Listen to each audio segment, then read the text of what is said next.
Arsenic on the beat. Arsenic on the hot sauce.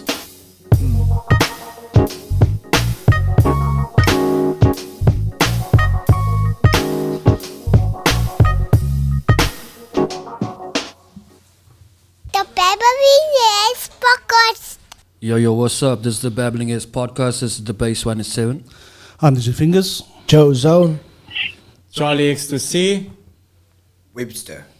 Oh, yeah, and today we are interviewing one of the pioneers in the hip-hop scene, currently based in Johannesburg, but originally from Cape Town. Former SA B-boy, turntablist, radio DJ and producer. Also former member of Brasa Van die Kaap and member of the Spindle crew alongside DJ Calculus and DJ Cut. Would like to welcome Roger Yunus, aka DJ Hamma. DJ Hamma. Kijk Hallo. Peter, where's the drop? That's a mouthful there, man. Check here. No applause there. So thanks for doing this, dude. Yeah, there was one thing that stuck in my mind that you said like years ago. We were at some event and you said hip hop will thrive, no, in where there's a lack of, man. And words like that stuck with me, man. But anyway, let's start the podcast off by giving us a history where you were born until you became a b-boy.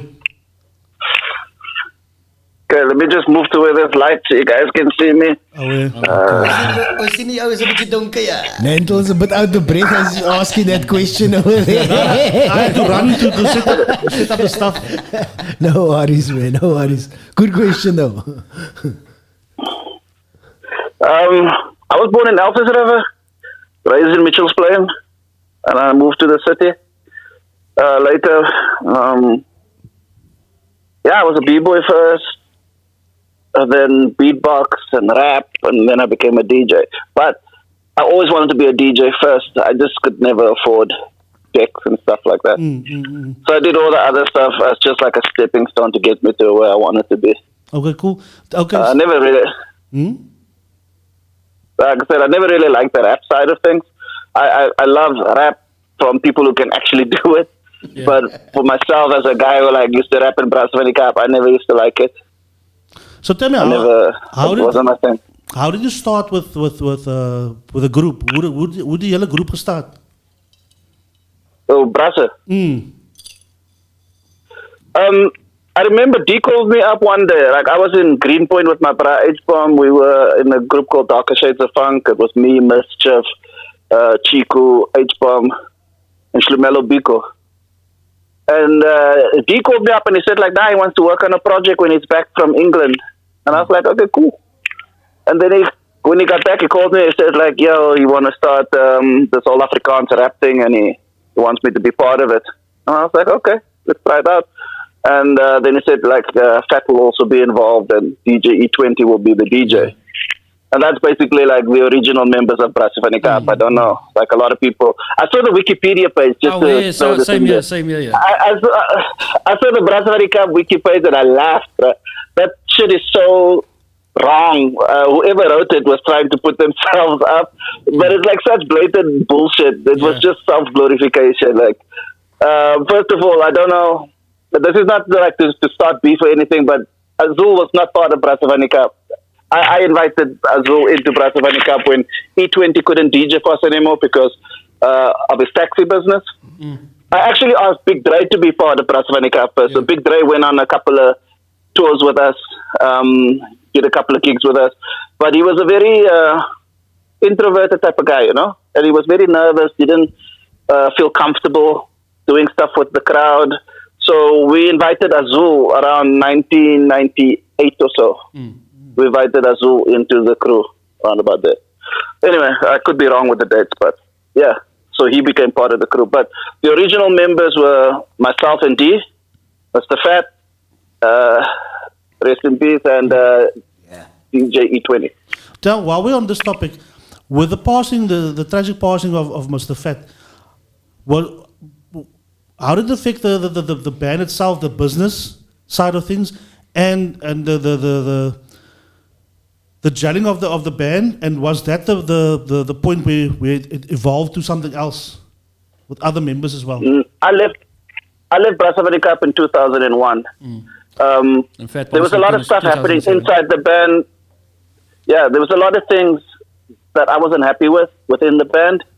I raised it a couple of times, but then my words were twisted and it became something else. When it came back to me, I was like, what? I couldn't believe this. But I never really spoke about it much. Yeah. So other people ran with the narrative and people believed that side of the story. And I never felt the need to kind of like correct people. But I left Brasavani Cup mainly because of like internal squabbles and like soos hulle sê in die Cape Place, hulle kampe gebou binne in die crew. Check. So there was like normal colored cut, like people can't just leave a good thing alone. They had to start like internal cut, and for me, like I was never a bra who wanted to get into arguments and disagreements with people. So I just felt it best to just bounce. I didn't want to and people who I thought were like my friends, like would have my back. They just didn't come through, Like I remember speaking to D, because D and I used to roll together for a couple of years, just me and him, going to gigs with him. I was like his guy who carried his records. We always had talks and all this stuff, and he knew me. And I was really expecting this brat to kind of like see my side and understand where I was coming from, because I explained all the stuff to him. But then when the brasa didn't believe me, that was kind of like disappointing to me. And I just went back to my corner and decided, fuck it, I was better off just being on my own. This whole brasa thing wasn't even a brass cup at all. It was more like something else. It was politics. So, Kak said here, but based on the history or what the record label in South was, Ghetto Rough, do you think they had a large role to play in that division?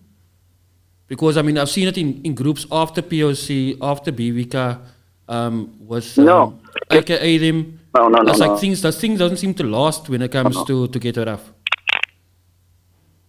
Like, no. Ghetto Rough as a label, like, I can't talk shit about Ghetto Rough. Look, when D and Lance and everybody in POC decided to start, like, I was there at the beginning, right? Yeah. I was even at the meeting at D's house when we started the whole Ghetto Rough thing. But I wasn't a member of Ghetto Rough per se. I was just like a member of Brasavani Cup. Brasavani Cup operated as a completely independent unit, even though we were under Ghetto Rough. We were self-sustaining. We did all our gigs. We organized it. We had people. We brought people on that helped us get bookings and get our money right and all that type of stuff. But the divisions was more personal. It had nothing to do with Brasavani Cup as a group. It had to do with individuals who just had different views. Look, these views, unfortunately, couldn't exist around the same table. I kind of have a question, though. Look, I remember BVK, and then I remember Funny Cup. That is actually my question. There used to be a little bit of... Look, it was a totally different entity, totally different music, totally different style. Yeah. But die mense het confused geraak as jy gehoor het Brasavani Cup en Funny Cup. So how did you guys kind of distinguish between the two? I call it die bands, man. Because band is a different... That's ook 'n ander story. I hear you talking about band, band. But Brasavani Cup for me was nie 'n bandie. It was for me more of a hip-hop culture. Collective. Understand jy? Yeah. Band is something different. I get it. But how did you distinguish between the two? My question... Honestly, I didn't care. Like, there was Funny Cup, and I remember there was like this little talk in the band, like, these guys are ripping off our name and they're making this weird music. But I didn't care. Like, I couldn't care. For me, there was music. If people liked it, they liked it. If you were an act, whether you copied somebody's style or took somebody's name, I couldn't really care. It wasn't my view or my purpose at that point, Okay. I remember some people were heavily touched by it. Word on the streets I didn't care. Word on the street was that your album was pushed back because of the release of Funny Cup. Is that true? No, there was never. Look, when Funny Cup came out, I remember there was like talks between Ghetto Rough and what's that guy's name, Chris Kalakis, to find out like what's up with that. But nothing came from it. We still did our thing. Brasavani Cup was like, we were established within the Afrikaans market, and we didn't care. Okay. And Funny Cup didn't last, so it wasn't a thing. Hulle was They so were like nat, around hulle for was 2 so years. nat. Yeah, man. And also at that time, right? When Funny Cup and when we dropped our second album, by that time I was already tired of the whole rap thing. I didn't want to be in Funny Cup as a rapper anymore. I had my interest was being a DJ and learning how to produce. That was, and that's why I started doing like events. Events was more a way for me to kind of like raise money to invest in DJing. And it's quite funny, I mean, That was it. in today's music market, because like I did a short course at SAE in terms of music business industry, but like the whole 360 deal now, artists are literally not making their money off record sales, but more largely on events, touring, and merchandise. So do you see that now? Yes. The evolution of hip hop culture back in the day to where it is now, do you see that now as being more relevant and being in the space that you're in now? Do you see that that's the future of things, doing live events, doing shows as a method of income generation as a hip hop artist? Do you think that's the way to go? But that's like how it's always been. There was never any other way. Like, if you call yourself a guitarist, you're basically successful in the act, you know, by playing the guitar. All you have to do is play the guitar and you're successful. If you call yourself a rap group, then the only way you're going to be successful is if you're out there rapping in your group, you know? Like whether you do it in bars and clubs, in a studio or whatever, you just have to rap. 360 deals, like, I think people misunderstand that. Basically, all it is somebody funding you to go do what you do, and then they say, like, we'll take a percentage. That's it. Everything. So you never make money in the studio. Never. Yeah. You never make money off recording an album. You make money performing. Let people see you. People must have access to you. So people who are still chasing record deals kind of like still don't get the point. Yeah. Like if you're getting a record deal for being a vocalist, basically what you have to do is create something. It's like putting a poster in the window at a clothing shop to show your new fashion. You know what I'm saying? That's all it is. But you need fashion in the shop for people, for your shit to be successful. Exactly. So for artists, all you have to do is come up with a way to perform. If you're a mechanic and you're not working on cars, why are you calling yourself a mechanic? I think that Brian in Dilated People said like, a MC that don't rap should write a book. Like, you know what I'm saying? So like, But Hamma, it was very. It wasn't. this sounds to me like it doesn't sound like there's any passion in it anymore. Then because now all you're thinking about is actually just generating cash. But Because that's important though. Where's the passion? I mean, the passion is what drove Okay, you in the first place. No, I think like I said, you're successful in the act. Do what you call yourself. If you call yourself a DJ and you're not out there DJing, you're not a DJ. You're just a crowd talks about being a DJ. So the money comes naturally. If you're out there doing what you do and people appreciate it, they will pay for your service. If you don't like what you're doing and you get paid for your service, then it's something else. Passion is a very open-ended word, you know, like it's not defined. It's like the word love or God or life. It's very open-ended. It allows the user to decide what it becomes to them, you know. So when you say like, I'm passionate, passion is different for everybody. Everybody expresses their passion different or invest in it differently. So, so the only advice, if I had to ever give people advice now, it's like if you call yourself a DJ, go DJ. That's it. Don't worry about any of the other shit that surrounds it. Just be a DJ. Then you'll get the gigs eventually if you're good at it. You'll be able to establish yourself, and then your eyes will open up to the world, and you'll broaden your horizons, and you'll diversify your portfolio. I have a question. Stick to what it is you do. I have a question. So you were rapping in Brassavanikap, right? And you wanted to be a DJ, and you wanted producing. Did you hone your skill producing and DJ wise while being in Brassavanikap? Because dude, when you did your own productions, you were like sampling Neil deGrasse Tyson, man. And I was like, yo, this is now opening this production thing on another level, man. Like where it's science, like you bring in science, man. You know what I'm saying? And that was a far cry from what Brassavanikap like used to be, man. So did you start off maybe co-producing on some beats or stuff? Never. I actually was in, like I said, I was in a group called Darker Shades of Funk. We actually did one remix on of Fort Nissen, whatever the song is, Fort Nissen Toys Beatles. Yeah. We did a remix. Yes. That my friend H-Bomb did that song. Yeah. H-Bomb did that song, but I worked on it with him. I presented ideas to D back in the days. And it never really, D basically just does D, you know, so that's Ready D just does Ready D. And for me, it was limiting working with people who didn't want you to do more stuff. I remember, like, when I spoke to D in 1998 or 97 about teaching me to DJ. And he said, yeah, I'll teach you. No problem. And then one day I'm at the group's house, and then there was a message saying, don't let Hamma touch the turntables. I was like, well, fuck these guys. You know? Yo. And I was like, these guys. But that happened in those also, no?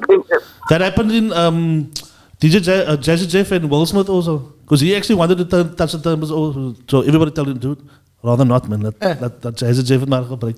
It's a pie face moment. Yeah, maybe it's a DJ thing. Or just by yourself. I don't know.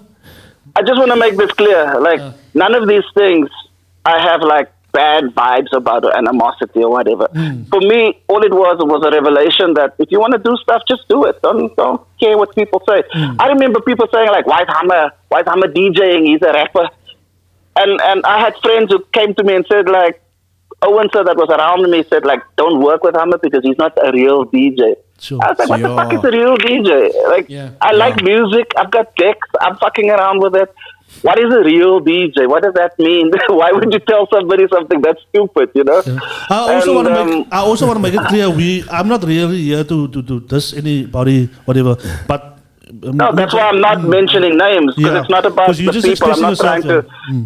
Nah, yeah, 100%. Yeah, because... can I say something? Also, when I was in... Yeah? DJ, my introduction to hip hop was a lot later than these guys, like. So they might have been introduced. Praat jy van ouderdom hier nie? Let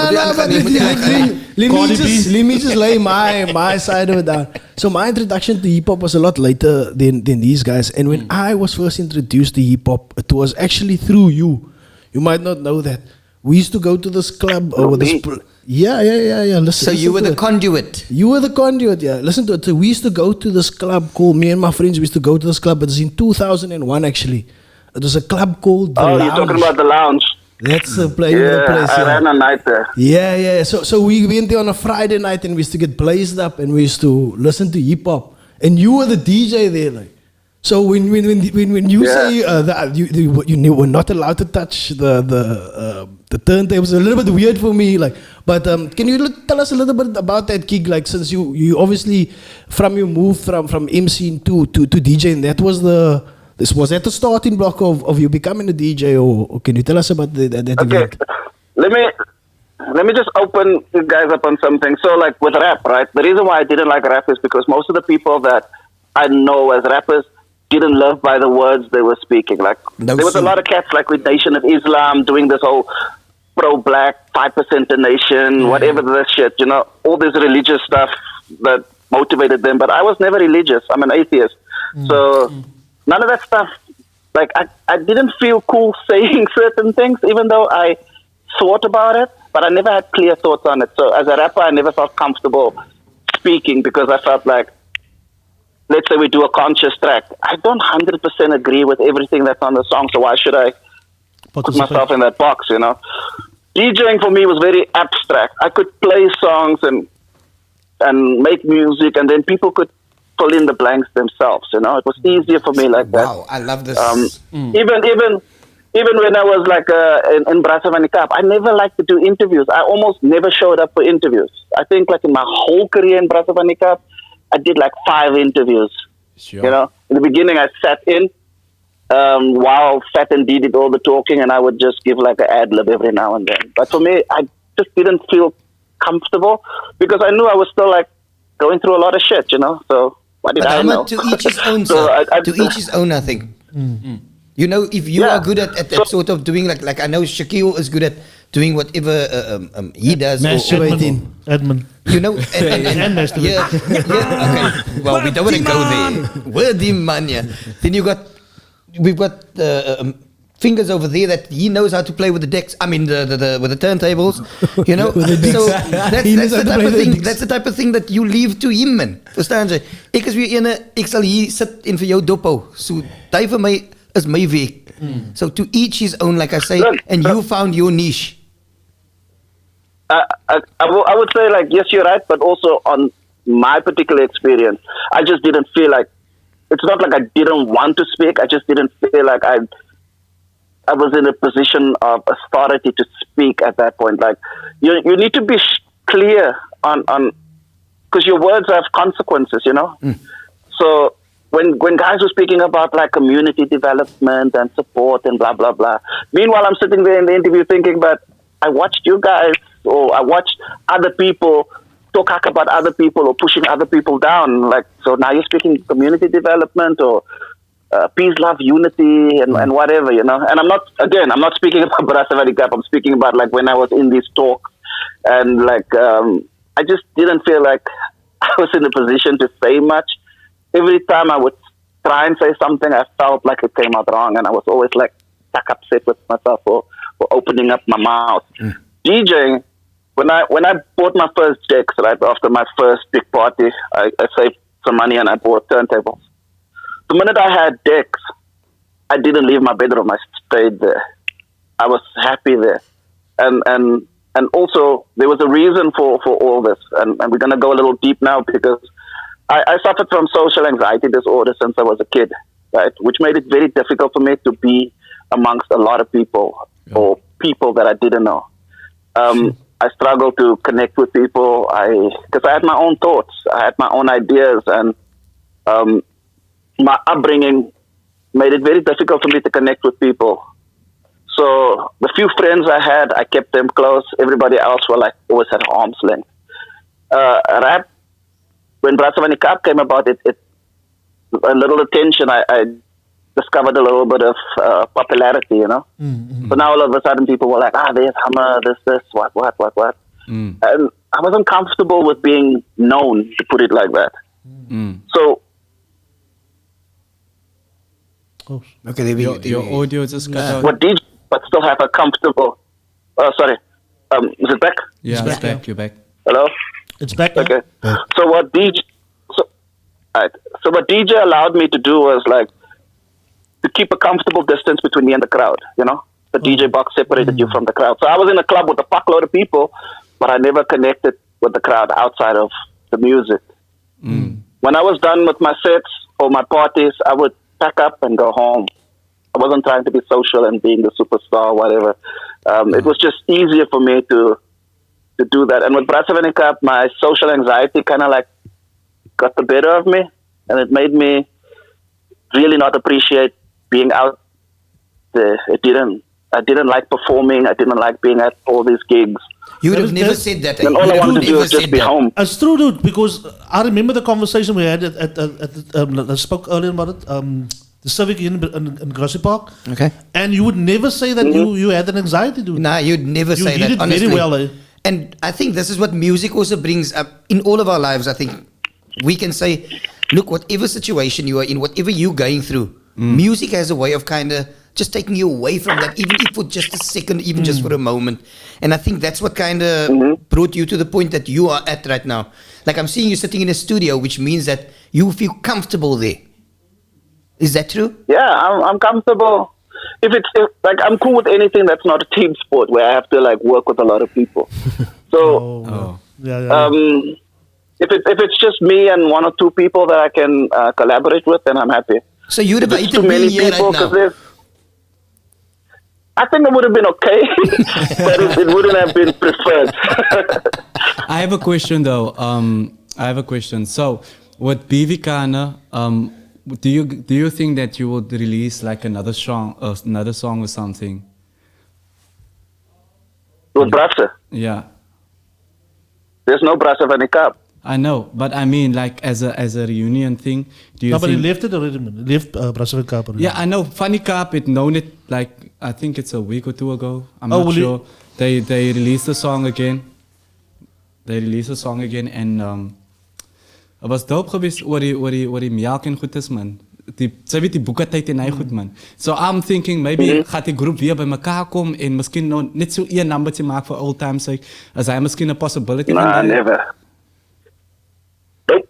I have no interest in making rap music or rapping. You can even just do the cuts though, like in the track. Even just produce the track. Nah. No. Check here, so you You must understand, like, I was with Brazzaville Cup, I was disappointed. Like, that was my first real disappointment in friendship. Like, before Brazzaville Cup, I didn't have friendships that turned out so big stuff. Like, my friends were cool.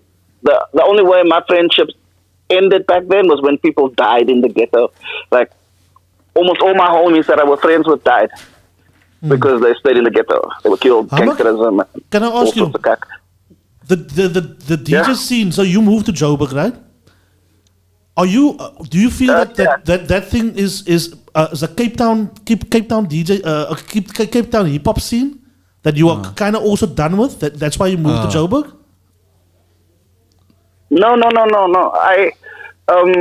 Okay, let's speak Cape Town, Joburg for a second. Like, Cape Town is a scene. Joburg is more industry. Yeah. In a scene, people care about being seen. Like, that's Well it. said, Like, sir. that's one of everybody wants to be known and seen and be cool and be like known as that guy. Cape Town people are kind of like cool with just being in the scene. They all speak industry talk, but there is no industry. The only people that benefit are the ones who kind of like use everybody that they, pull along. Om 'n mooi woord te gebruik, die I think, like, bliksems. Yeah, people just use other people, so just to be seen. In Joburg, people are more like corporatized. They corporatize their whole move. Everything is like, they try. I'm not saying it's perfect. People here fuck up too. They don't sign, they don't have clear contracts. They don't follow the business. So that stuff happens here too, but here they're more focused on something bigger than just trying to be known. People actually are trying to make a living off it. That's why some people don't have a plan B and they fall horribly, or they give it their all. Like a Casper Newvest didn't have a plan B. He just became Casper Newvest. That's it. That's all that mattered to him. Did it take And you he a made it while? work, aka... Did it take you a while to adjust Yeah. to Joburg life? I'm asking now because I might move to Joburg next year. He's going So to you go on a video- Gauteng alle.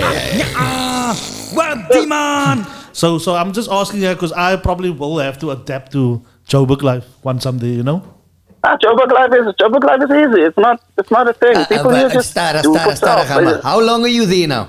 No, quite a year, couple of years. How long are you in Gauteng, sir? I moved up to Joburg in end of 2004, beginning of 2005, right? And then I moved back to Cape Town in 2016, but then I came back up in 2019.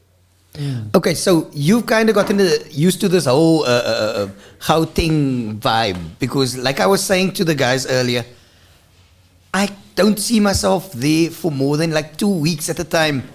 Ek was 'n ware kapie man. Is net Kykie, you driving like I'm gonna go to Wynberg from Grassy Park now. One turn off, then I need to drive for another 2 hours to get back to that same spot. So for my is die, ek weet nie man, is net so 'n Nah, bietjie man, I difficult don't know. man.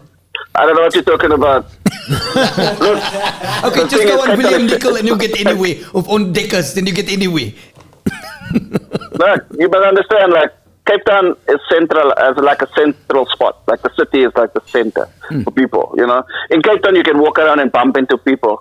In Joburg, that shit doesn't really happen. It's not centralized. Like, there's a lot of spots. There's Midrand, okay. there's the East Rand, there's the West Rand, there's Four Ways, Rosebank, Stanton, Bram, Melville, like, Yeah. the South, Soweto, like, Everton, like, everything. There's so many places where people kind of, like, have their shit going. Cape Town is small. Cape Town is like a village. And the other thing about Cape Town for me is like, it's comfortable. And Yeah. there's no growth in the comfort zone. Yeah. Yeah. Okay, dat is nog wel there's almost no growth. That's why, and for me, like I get frustrated really quickly if there's no growth. If I don't learn something new or experience something outside of the shit that I see regularly, then I'm not happy. Speaking about that, Yeah, I just want to say something, man. I don't think it's Cape Town itself, man. I believe that there is people that wants to work. Like for example, DJ Fingaz wanted to start a project in but obviously I'm only means that the work ethic what I hate, man. And I'm only the work ethic but again, like it boils down you see to now you kind of like pointing out one person as your point of reference. I'm speaking about like industry. You see, within an industry, if you're in a scene, shit is always the same. Because people love familiarity. That's cool if you're that type of person. If you love familiarity and you want that type of comfort of knowing the people that you do stuff with, that's cool. But Joburg doesn't work like that. You know, people have their cliques here, but everybody is always like most of the people is always open to try something out. For me personally, I cannot function in Cape Town because there people just want to work with who they know. That for me is like operating within your comfort zone. And it gets super boring real quick. That's 100%. Check here, just going from Brassic Cup, you started something new, right? The Spindle crew. Yeah. How did that come about? Because when I saw the crew, I was like, fuck, I'm as dope as fucking you're different, man. It's like you're totally always out of the box type of. When you just think about DJing as a crew, as you guys were out of the box, man. How did that come about? Okay, like in Cape Town, I was just like in my own circle. Not even my own circle, in my own bedroom. I used to connect only with people that were serious about the art form, not about, like I said, being seen. I was cool with like guys like DJ Clinical who loved DJing, but he was like studying to become a doctor. You know what I'm saying? I was cool with guys like Nasty Ed. He was like working to become a lawyer. I was cool with like DJ Willie, who was like the serious DJ, and he had like his grind. DJ Thurston, White Knight, like people who loved DJing for the right reasons. You know what I'm saying? There was and then there was like everybody else who I just didn't want to connect with because it was just bullshit. It was like, it was about everything but the music. So I was like, fuck this, man. Like, and then when I was like done with Cape Town, you know, going around the block a couple of times, I thought like, okay, I want to experience something else. So I was already getting booked in Joburg regularly. So I was up and down to Joburg all the time. So I thought, okay, every time I go up there more, the guys come out of the woodwork that tell me like, yeah, they're into scratch DJing and they were following DJ Hamma. And I was like, what? Following me? I don't even fucking go out. What you talking about? But there was already a buzz about... It's a hell's a compliment. There was already a buzz in Joburg. Yeah, it felt, I won't lie, it felt cool knowing that there were people who thought I was like a DJ and they wanted to like be down. So on my up and down journeys to Joburg, I met more and more guys, and then I just thought like, these guys are open-minded, you know. They want to learn, they want to develop, they don't care about the politics and all that stuff. And so I decided to connect with them. So I came up to Joburg and I started working with these DJs up here. And then cats in Cape Town got upset saying like, yeah, I was working with white DJs. I was like, what the fuck? Like, that's why I left Cape Town. That's fucking So I was like, that's the reason why I left Cape Town, because of that type of cack talk, and especially among colored brothers. Why is progression such a problem with people? Why, when the next person actually tries to do something, then it always seems to be an issue within the Cape Town. I've found this Like over I the said, years in this industry. Dat mense likekies sien dat ander mense progressie mee, bro. Also, I have a Comfort question. zone. I have a question. I have one more question. I see you sitting in a studio as well. Now, you said you do production work, man. Like, what kind of production work are you? Are you audio engineer now? Are you recording artists? Is what I mean. Or are you just making beats? Or are you doing both? Okay, I'm a platform manager for app development. So that's kind of like my hustle, and then. Yeah. Okay, we seem to have lost. What was it? Was the meeting timed? I think the meeting was. I think the meeting was timed. Okay, cool. Let's Ask him to join in again. Ask him to Because there's all questions. no, but then we need to set up another meeting. You can just restart that meeting and go into the same link. I must say, DJ Hamma, what an interesting guy. Honestly, and the content, I don't know what I hope you nobody brought asked my through questions, was eh? amazing. I hope nobody asked my questions. No. No, because I do. Jack, can you just come over here and just do that here? So let it go. I think this is the perfect opportunity for us to introduce while we're doing that. Let's introduce our new. We're still recording. Yeah, we're still. Yeah, we're still recording. Let's introduce the new guy, Webster. I like to be known as the new guy. Okay, Webby. So Webby will come in when we have a Skype gra, right? Okay. And then Webby will just join us because we have it. Are you sure I'm not being replaced here? Systematically, yes, you are being. Okay. Listen, look, we're trying to make this But a now why didn't multicultural thing because of the black and white type of vibe, you know. So we're trying to work this into the whole colored movement. Understand? Okay, no, I see how it's going. Yeah, and by Just the way, tell him to I join said again, that please, I Nantal. can't get that paycheck that you getting. You understand? Is it?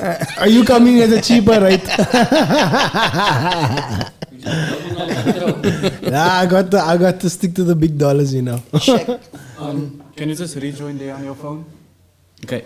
So, nee, my bro, like, for mij was die man, like, BVK voor mij was bevolkt geweest. But, van die kaap was ook, I remember, like... Say Bramos, no? Say Bramos. Ik heb getoerd met Vanika. Okay, that's interesting. Dat heeft dus ik nog met Untouchables. There we go, the man is back. Yo. Actually, guys, quite handling now the way that that happened. Quite enough. And by the way, the reason why we got this stuff all up here is because we got 50th episode. Well done, Yeah, guys. well Well done, done to the. Jen. I've only been here. 50th celebrations. Well done, gentlemen. I've only been here for Finally, 10, I'm but here. yeah, 50 is a dope number, guys. Well done. Roger, okay. Charlie Key is still You guys are gone. I can't see you anymore. Okay. Okay, let me just sort that out for you quickly. Misschien is het een paar gezichtjes wat jij niet wil zien. Nie. Let me just start video. You can see me? Can you see me? Yeah, I can. There you go. Let me just make the focus on you quickly so that we can all see you on the screen. Yeah, Amasa, we were saying we're celebrating the 50th episode of this podcast, We're gonna have some champagne now. and I wanted Hamma to be the Congratulations, guys. cool man. I wanted Thank you, Hamma to sir. be one of the first, but we didn't have the technical know-how to do this beforehand. Yeah. You know. Okay. Oh, yeah. I'm just happy that you guys have finally got a hammer to hammer them down. What are you doing? Now I want to make Hamma the main. But you must do it on your PC. The Yeah, PC. I know. By the way, I must say, DJ Hammer, what you know, when I was listening to you now, I was feeding off everything you're saying, and what a lot of knowledge that you have, and just want to say thank you for that, and thank you for bringing a little bit of that, so that we also look. We don't know all these behind the scenes gooders that you guys have gone through, man, and we don't know. Like I say, mense is op die pad, mense is op die toer, mense doen dinge. Ons ken nie, ouens wat nie eintlik die storie ken nie.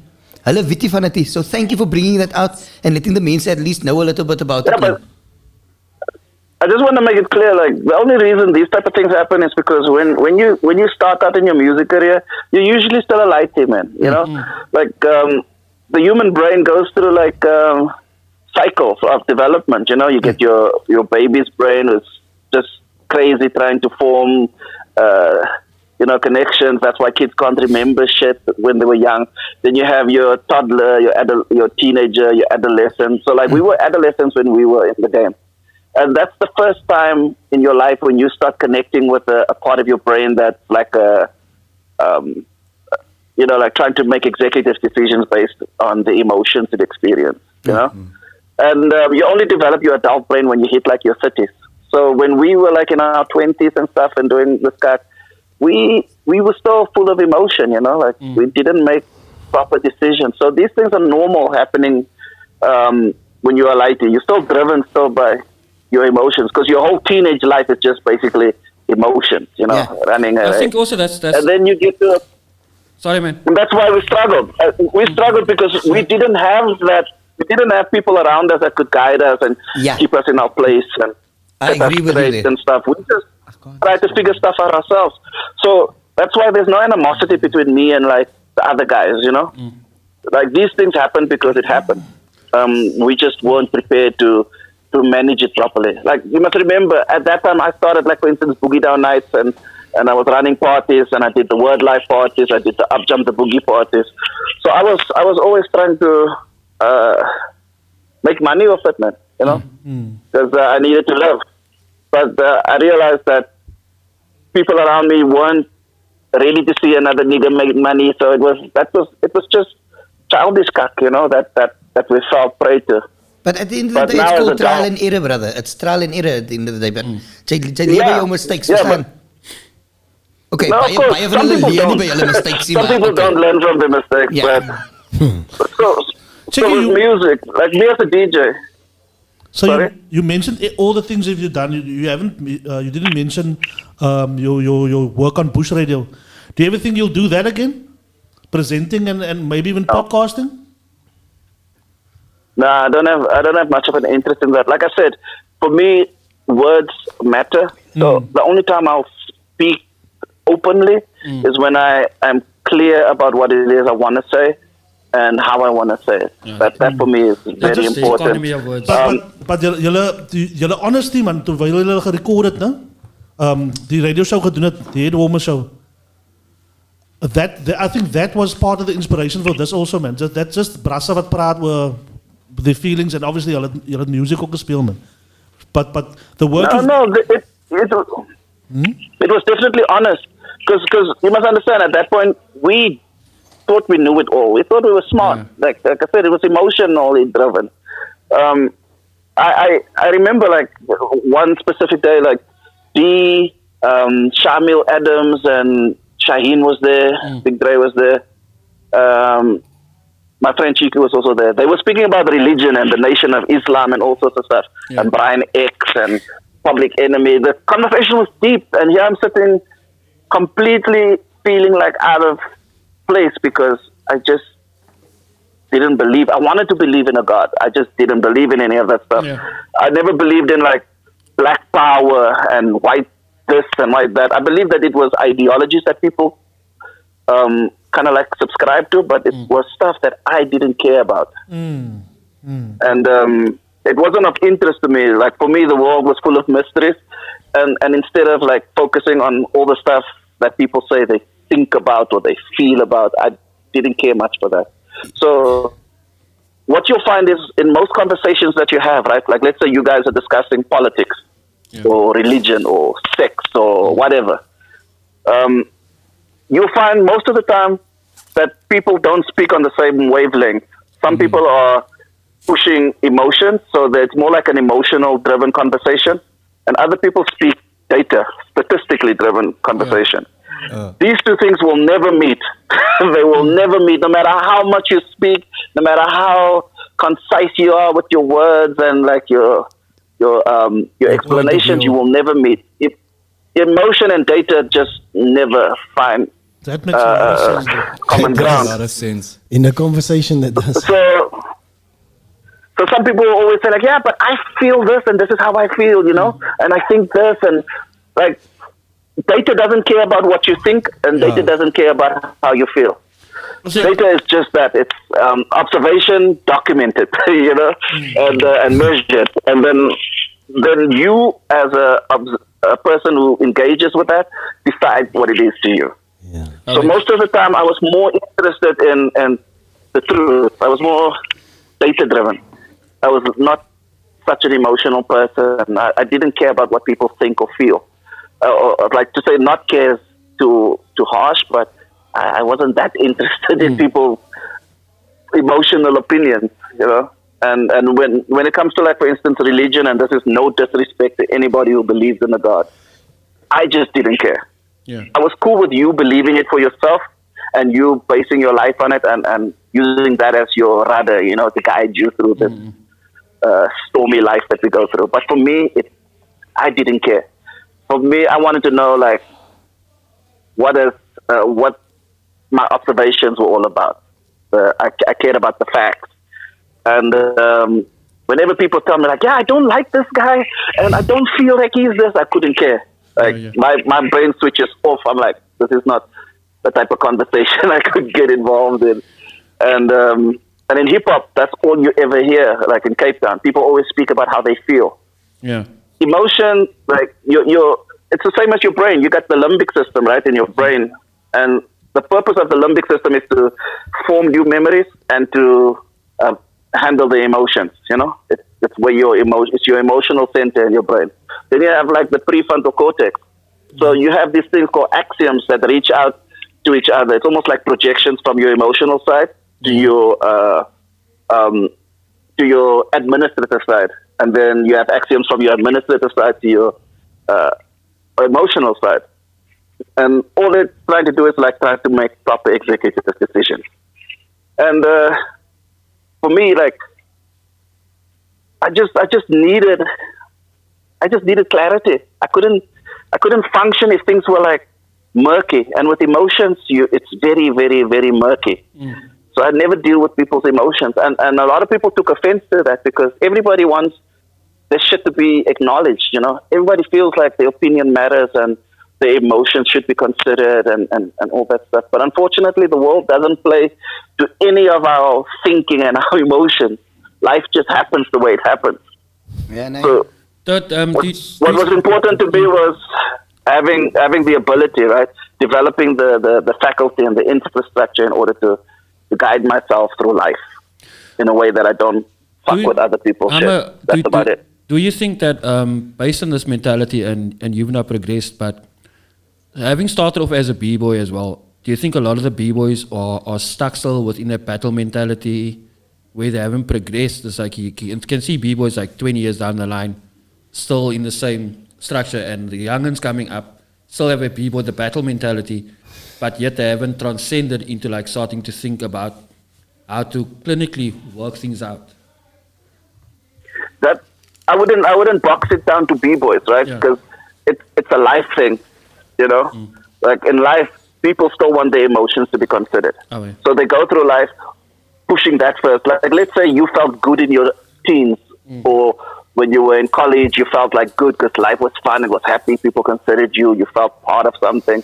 Now you go into adulthood, now you have to take care of your family, your community and shit. So now you still want to be considered on that level. That for me is like just difficult for people to move forward. So now you have all this childhood and teenage trauma that you try to push into an adult setting where you're supposed to raise kids and take care of your family and do all that shit, you know? So you pass all that cack on to your kids because now you make your kids emotional and you don't teach them how to use their brain properly and how to function with other people and shit within the environment. I know guys, right, that still think they're famous rappers or popular rappers from the base. They still act like they like everybody knows them from the base. Oh hell! And I know people who always brings up like Boogie Down Nights, like I have attached to it, or they bring up Brasa van die Kaap, like I moved on still thinking about all that shit. So when I speak to people, when I communicate to. One of our previous guests said something to the words of ego death. Like, is this something? Does that ring true to what you're saying right now? The ego death. In a way, yes. People attach to the parts of themselves that felt good about themselves at some point. Whether it was in your high school days when you were popular in high school, or when you were popular in college, or popular in sports or whatever. Like everything has moved on, but for some reason, that's the only part they associate with. And that's all they ever bring up. Because they haven't grown. So when people speak about 20, they always speak about 20 years ago. Yeah, but kijk, tijdens wanneer ik zie, you mentioned the prefrontal cortex, you mentioned that earlier, ik call it die groot voorkop. Yeah. Because die voorkop is net meant vir die headboard stamp. Can I ask something? One of the aspects that the rapper needs to have is connecting emotions to your music. And do you feel that maybe that's one of the reasons that you stopped being a rapper? Because you're making it sound like you don't portray emotions towards anything. Is maybe Maybe that's why you're not No, a rapper anymore. I never said I don't portray emotion. I said like I want to have a handle on it. I want to have an understanding of why I feel a certain way. I don't just want to feel something and not know why I feel that way. Otherwise I'm going to repeat the same shit over and over. So if something pissed me off really or disappointed me, then I try to work to understand why this person got so much control over me. Why did he have such impact or influence on my way of being? Because it was emotional, So I don't, and if I didn't like it, I don't want people to have that control over me. So I go and try and analyze not self-analyze. I just try to understand it better, develop more insight by reading or listening to other people, what they have to say. So quite recently, just now, a few weeks ago, we did Dante, an interview with him, and he's a former psychology student as well. And he also broke down how to, the self-analyzation of self is very important, because a lot of times we just brush things off and we don't quite know how to deal with emotions. We weren't taught that emotional intelligence. I will interject there for a second. It's impossible to self-analyze, and it's also not healthy. Yeah. Because the brain has a way of always going to the first thing that makes sense. Yeah. So self-analyzation will always end up with why, and why drives you deeper into holes, Why am I feeling like this? Why that? You will drive yourself crazy trying to figure out yourself. What you can do is try and say okay, I didn't like this. How do I get out of it? So how is a much more efficient and way of trying to fix things? Because you ask yourself a simple question: how do I get out of it? You don't ask how did I get? Sense. Why did I get into it? Why does it affect me? Why is that's questioning yourself, and you will never get an answer because your brain likes to preserve energy, conserve energy. So it's not going to spend a lot of energy trying to figure it out.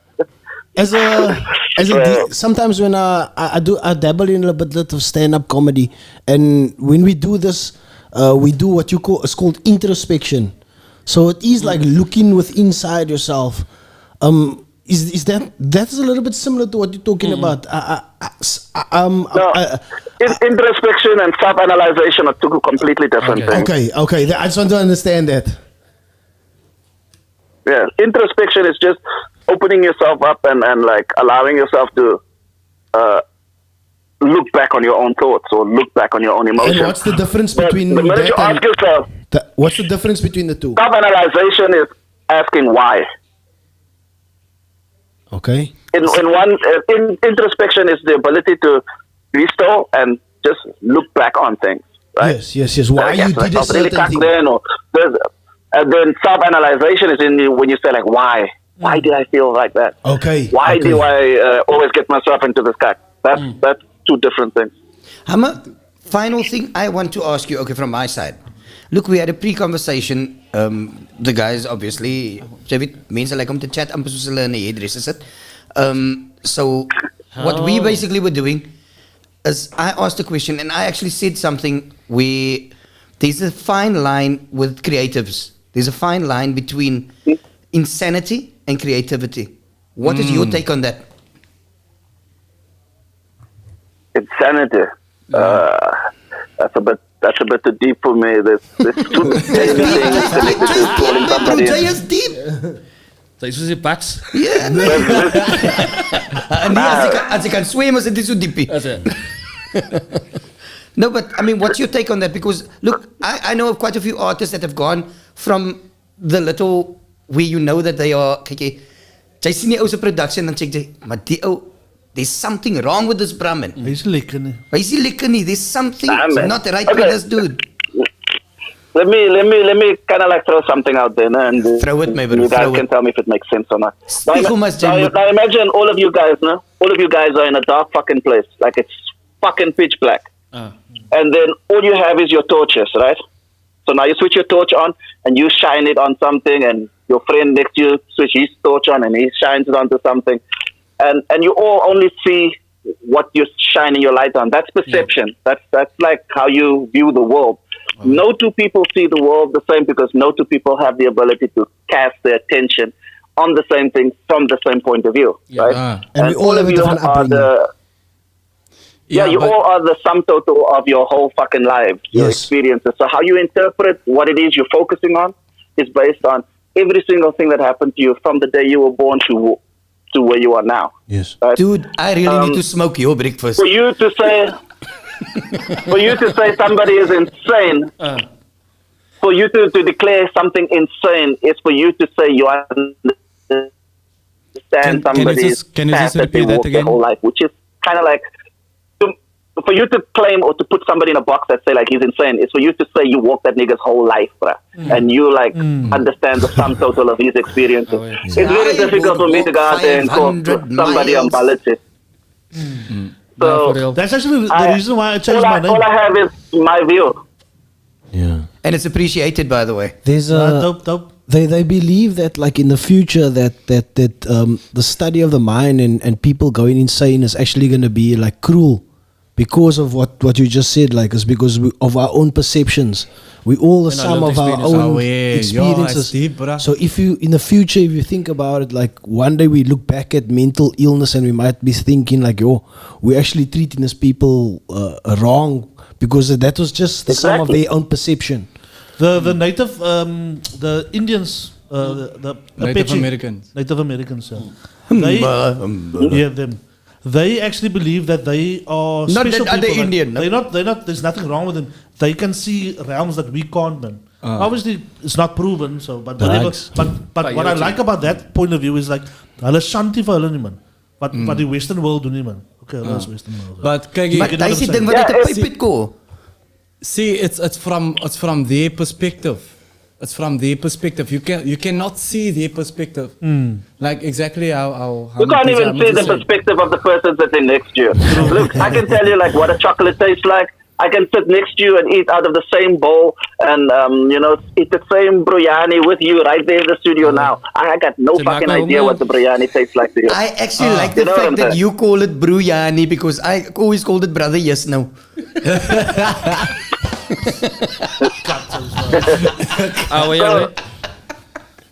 Like just a moment here. Like I don't know what your pain feels like. I don't know what confuses you. I don't know what life tastes like to you. You know. So that's one of the reasons why I go back to my point. Like I didn't like speaking too much about these things because I don't know the path that people walked. You know. And I don't know like how my 2 cents will fuck somebody's day up, or inflict pain or harm. So I try to not put myself out there. And with Brasa Cup, that shit was like very troubling to me, especially with somebody with social anxiety disorder. It was difficult for me to be with these guys who had such strong opinions. Yeah. Like they believed it, like the Nation of Islam, the white man is the devil, and they believed in this shit. And their views, they were like ready to fight and to go into conflict for that shit. For me, it was just like, I don't know so much. I'm not sure. So I'll preserve my right, you know, to like just to keep quiet. Yeah.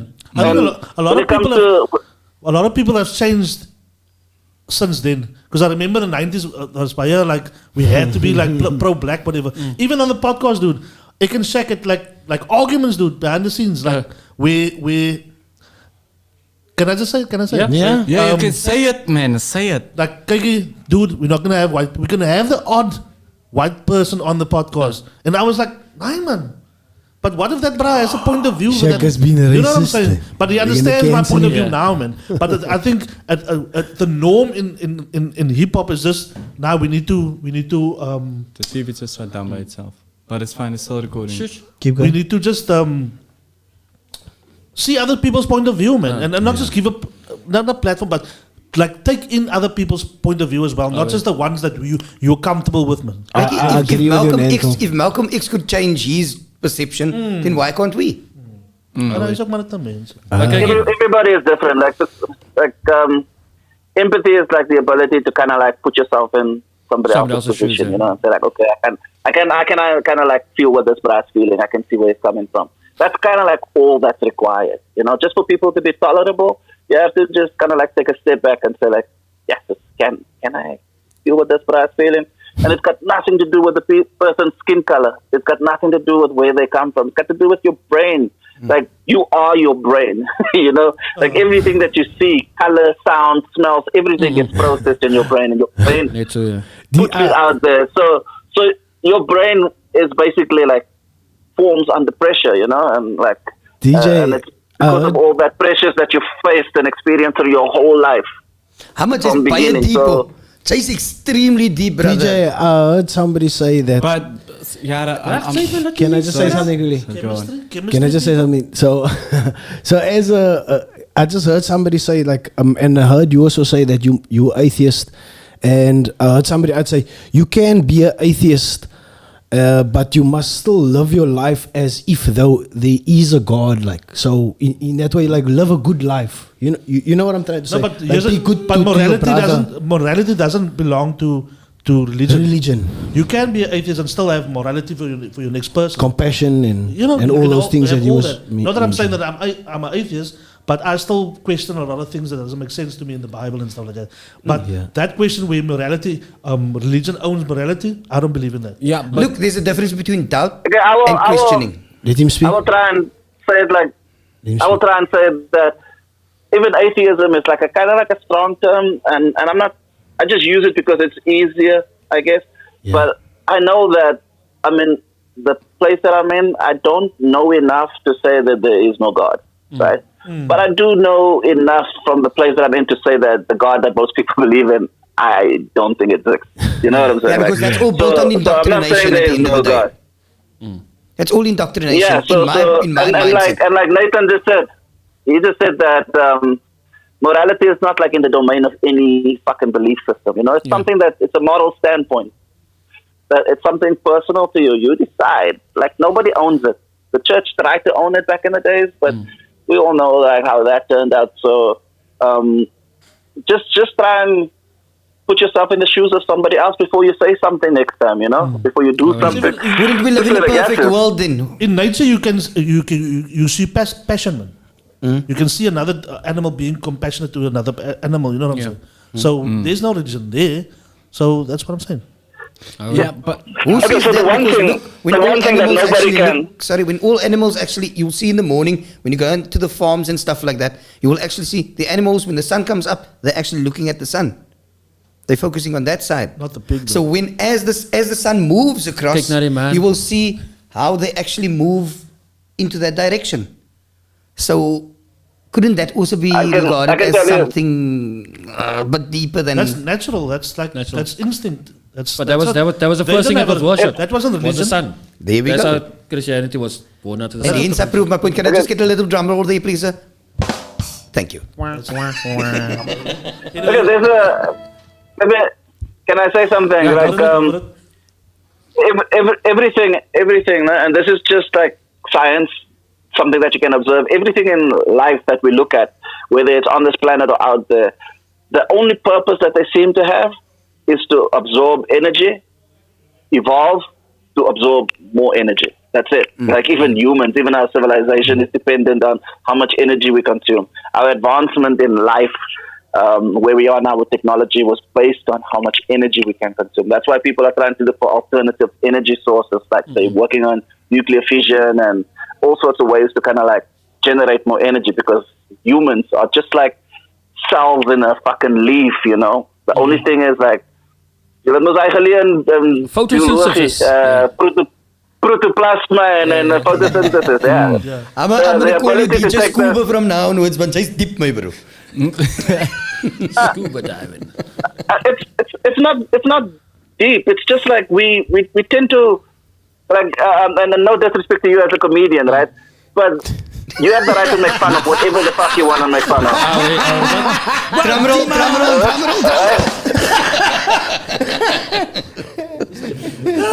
You have the right to make fun of anything, like jokes. I love comedians. I think they are very important in our society. Their ability to make light of certain things that people stress out too much about. So you play like a very important role. But at the end of the day, it still boils down to like your ability to understand and interpret that information and then grow with it. The same as the plant cell does. Like take the sun's energy, develop more cells so the plant can take in more of the sun's energy.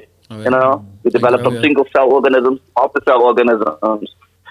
And if you look at everything in nature, all they ever do is try to consume energy, whether it's prey eating the animals that they hunt.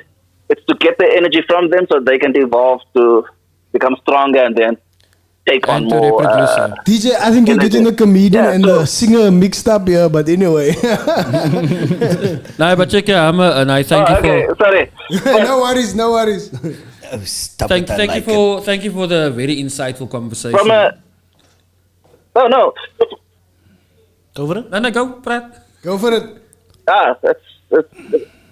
I just want to say, like, from a DJ perspective, that's because, like, I think that's why you guys kind of like asked me here for. I see that there's like a whole bunch of new cats getting into DJing, Yeah. and what I've noticed, like my last visit to Cape Town, all I've basically experienced is like this I'm better than you type mentality, you know? Like everybody wants to kind of like put other people down. So if you want to see this DJ thing grow to a point where all of you guys make money and everybody thrive, the idea is to kind of like help everybody grow up and let everybody thrive. This idea of like trying to show that you're better than somebody else, even if you don't like somebody, rather have something good to say than something bad. You know what I'm saying? It just works out better for the industry. And like when I came to Cape Town, it was so difficult for me to just jam with DJs because we would play the first record, the beat would start, we'll put the needle on, and then there's politics. Like people were talking cack about other people. I was like, yo, I didn't come here for that, bruh. I have people that I speak to about these things. I don't want to bring it to my DJ community. So I come to Cape Town, or even from here, I connect with DJs, and I always try to make it about the DJing. We're running out of time. Can I ask one last question? I just want to make a statement of that. Okay, I just want to ask you one last question. You were talking about DJs and Cape Town. Can you tell us who your favorite South African DJ? I know this is a cliched question, but who your favorite South African DJ is, or somebody that you've been working with that is that you'd like to mention in South Africa? Okay, there's a couple of DJs, right? Yeah, My favorite DJ is probably like this DJs. It's Willie and Thurston. They besides the fact that they're like dope scratch DJs, they're also sick party DJs and also fucking amazing people. Then there's like your White Knight. White Knight is an amazing person as well as the dope DJ. My crew, obviously. Nathan, has, like I said, with the Opley there, he impressed me. I went away, came back from overseas, and then all of a sudden there's brass scratching and he's scratching dope. And so he impressed me. So it's like Willie Thurston, White Knight, you, E20, DJ Wesley, those type of cats. You know, I dig people who's just people before they try to put all that other shit in front of them. You know. In closing, I just want to say what I grand about you, just a DJ, but normally DJs just focus on the patterns, man. Like this pattern, this pattern. But the thing is, you go deep, man. Like you have the other side where I said you sample Neil deGrasse Tyson. This obviously you study that, bro. You saw something that's dope in the way he explains the universe and stuff like that. That for me is cut dope, dude, man. So now I go, bro. Thanks for being you. DeGrasse Tyson is a dope writer, and like I like that about him. So with DJing, when like you say, like as a turntable speak with his hands. So when I speak and I scratch, I focus more on like trying to catch your ear more than I'm trying to impress you with like techniques, like I can do 10,000 orbits or grab my mood off or whatever. I'm more interested in like composition and be composed in what I do. Sure, man. Dope, DJ Hamma, kan naman vir jou 'n bietjie kom visit aan die Gauteng want jy lyk 'n bietjie lonely oh. Aye, it's okay.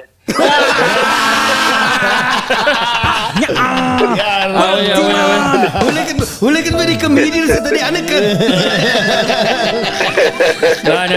No, but for real, from us, the Babbling Heads, thank you so much for your time, for your insights and the valuable knowledge you've dropped. Whether it's be about BVK, just the general thinking that we so much need, and the knowledge that we need to dissect pertaining to just understanding who we are as living, breathing beings. But yeah, from the Babbling Heads podcast, now thanks a million, miss. Love and respect always, gentlemen. Cool, man. It's been From me, the base 187, I'm Thanks out. for your time, guys. Thank you. Wait, tijdelijk. Let's sign off. Drop that beats. Right. Away. Yeah, remix. Arsenic on the beats. Yo, I'm out. Aina Jay. Aina Jay. Aina Jay. Dope man naman.